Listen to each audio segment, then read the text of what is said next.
Okay, now continuing on, we're going to talk about our header now.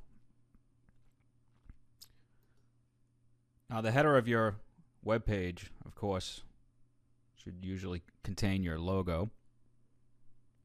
We also have an 800 number and 3 links. Now again, we have this as a group. We'll open that group. You can see all our different layers. We have 4 text layers and 3 graphic layers. One containing the logo, a couple pieces of art.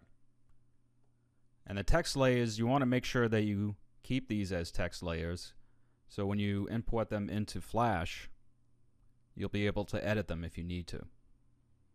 And of course, these 3 will become links, and we'll be turning those into symbols as a button. In the next clip, I'll be showing you the home page and some of the other links that we'll be creating also.